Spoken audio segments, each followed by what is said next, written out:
قدموں کی برکت کے پانی کو پیتا ہے اللہ اسے طاقت عطا فرما دیتا ہے، اللہ اسے صحت عطا فرما دیتا ہے۔ میں کہتا ہوں حضرت علی نبی تو نہیں ہے لیکن اس نبی کے غلام ہے جس کی امت میں شامل ہونے کے لیے نبیوں نے تمنائیں کی ہے، رسولوں نے تمنائیں کی ہیں۔ میں نے کہا اے علی تم نے اتنے چھوٹے سے چشمے کا پانی بہت سارے صحابہ کو پلا دیا ہے۔ حضرت علی نے عالم تصور میں کہا اے نظام الدین تجھے پریشان ہونے کی ضرورت نہیں ہے، نبی کا معجزہ دیکھ۔ جب ایک حبشی غلام کو میں لے کر آیا تھا، ایک چھوٹا سا مشکیزہ تھا، صحابہ اکرام کی لائن لگ گئی تھی، صحابہ اکرام نے جب پینا شروع کرا تو تمام صحابہ نے ایک چھوٹے سے 1 کلو مشکیزے کے پانی سے سب نے پیٹ بھر کر پی لیا، جانوروں کو پلا دیا، برتن بھر لیے۔ لیکن جب حبشی کو واپس دیا، حبشی کہہ رہا تھا آقا آپ کی حکمتوں پہ قربان جاؤں، اے آقا اے محمد عربی پانی یہ پتہ نہیں اب زیادہ ہے یا پہلے زیادہ تھا،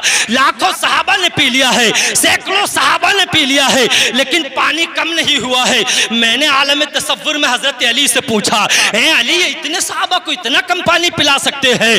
تو حضرت علی نے کہا ارے یہ تو 100-200 ہیں، یہ پلانے پر آ جائیں تو ایک پیالہ پوری امت کو پلا سکتے ہیں، ایک پیالے سے پوری امت کے پیٹ کو بھر سکتے ہیں۔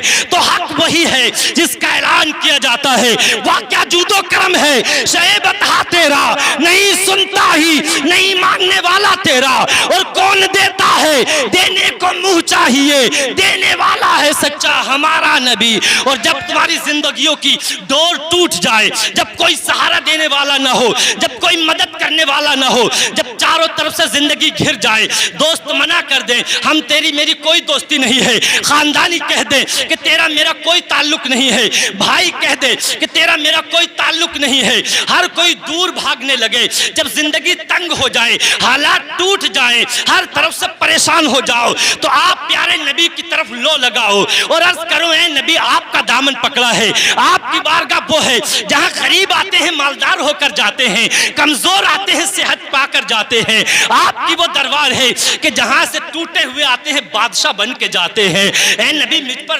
نظر رحمت کیجئے۔ تو حق وہی ہے غم زدوں کو رضا مزدہ دیجئے کہ ہے بے کسوں کا سہارا ہمارا نبی، اور سب سے اعلیٰ وہ اعلیٰ ہمارا نبی، سب سے بالا وہ والا ہمارا نبی۔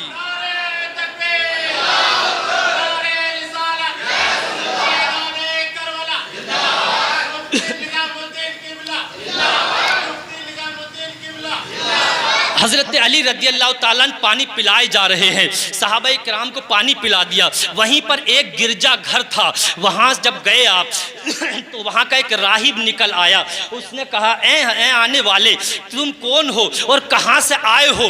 حضرت علی نے پوچھا تجھے کیا مطلب ہے؟ کہا یہ پتھر ایک نشانی کے طور پر ہے، ہماری کتابوں میں لکھا ہوا تھا کہ اس پتھر کو وہ شخص ہٹائے گا جو یا تو نبی ہوگا یا نبی کا خلیفہ ہوگا، اب بتاؤ تم نبی ہو یا نبی کے خلیفہ ہو؟ حضرت علی نے کہا میں نبی تو نہیں ہوں لیکن نبی کا غلام اور نبی کا خلیفہ ہوں، میں داماد پیغمبر ہوں۔ اس راہب نے کہا اچھا تو قریب آ جاؤ، اندر آ جاؤ۔ اللہ اللہ، اب تک تو یہ راہب بڑی غور سے دیکھ رہا تھا لیکن اب حضرت علی کے قدموں کے پیچھے پیچھے ہے، قدموں کو چومتا چلا جا رہا ہے، اللہ اللہ، ہاتھوں کو چوم رہا ہے، پیٹھ کو چوم رہا ہے، آپ کے سامان کو چوم رہا ہے۔ کہا اے علی تم یہ تو بتاؤ، تم علی یہ تو بتاؤ تم آئے کیسے؟ کہا میں جنگ سے ایک واپسی کے موقع پر آ رہا ہوں۔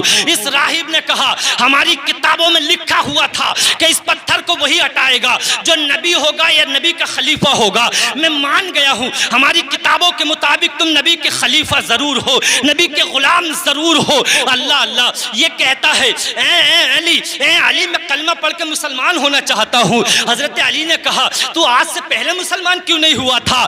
کہتا ہے میں نشانی دیکھنے کے انتظار میں تھا، میں اس پتھر کو اٹھانے کے انتظار میں تھا، اللہ نے اس گھڑی کو پورا کیا، اللہ نے اس انتظار کو پورا کیا، اب میں نے وہ نشانی تمہارے ہاتھوں سے ظاہر ہوتی دیکھی ہے۔ اے علی کلمہ پڑھاؤ اور مسلمان کر دو۔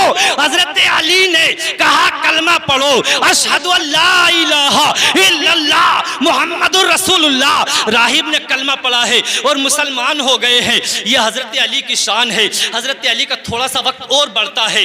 آپ حضرت علی رضی اللہ تعالیٰ عنہ فجر کی اذان ہوتی ہے تو بیدار ہو جاتے ہیں، محلے میں تکبیر کی اعلان کرتے ہیں، لوگوں کو فجر کی نماز کے لیے اٹھاتے ہیں۔ ایک شخص درمیان گلی سے آتا ہے اور آنے کے بعد پیچھے سے ابن ملجم اس کا نام ہے، آنے کے بعد یہ منافق تھا، اس نے ایک تلوار نکالی اور آپ کی پیشانی پر ایسا کھلا ہوا وار کیا، اللہ اللہ آپ کی پیشانی آدھی آدھی ہو گئی، خون بہ گیا۔ حضرت علی نے کہا اشہد ان لا الہ الا اللہ، آپ نے کلمہ پڑھا اور کہا چلو شہادت نصیب ہوئی۔ اللہ نے یہ کرم بھی فرمایا کہ علی کو کسی جنگ میں شہادت نہیں بلکہ اپنے گھر میں رہتے ہوئے شہادت مل گئی ہے۔ حضرت علی 2-3 دن تک بیمار رہے۔ یہ کام جو ہے جمعرات کے روز ہوا، جمعے میں زندہ رہے، ہفتے میں رہے، اتوار کے دن آپ کی جو ہے شہادت ہو جاتی ہے۔ اللہ اللہ جب آپ کی شہادت سے کچھ قریب، آپ نے اپنے بیٹے کو بلایا حضرت حسن کو اور آپ نے 3 وصیتیں کی۔ اے بیٹا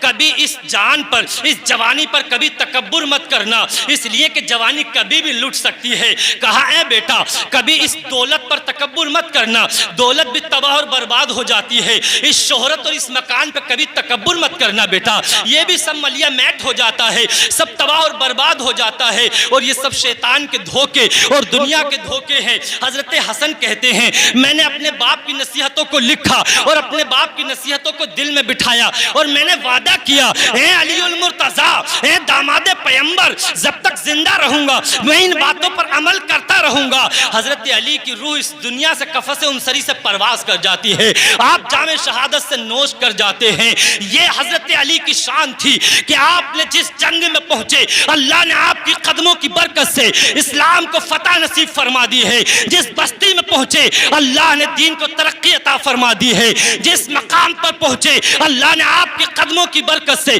شیطان کو بھگا دیا ہے۔ اگر علی سے محبت کرنے والے ہو تو نماز کی پابندی کرنی ہوگی، علی سے محبت کرنے والے ہو تو اپنی بیٹیوں کو پردے کی پابندی کرانی ہوگی، علی سے محبت کرنے والے ہو اپنی ماں سے محبت کرنی ہوگی، علی سے محبت کرنے والے ہو اپنے باپ سے محبت کرنی ہوگی، علی سے محبت کرنے والے ہو عالموں سے محبت کرنی ہوگی، علی سے محبت کرنے والے ہو جب تک زندہ رہو گے ایمان پر قائم رہو گے، اس لیے کہ نبی نے فرمایا جو علی کا ہے وہ میرا ہے، جو میرا ہے وہ اللہ کا ہے، اس لیے کہ میں اللہ کا دوست ہوں اور علی میرے دوست ہیں۔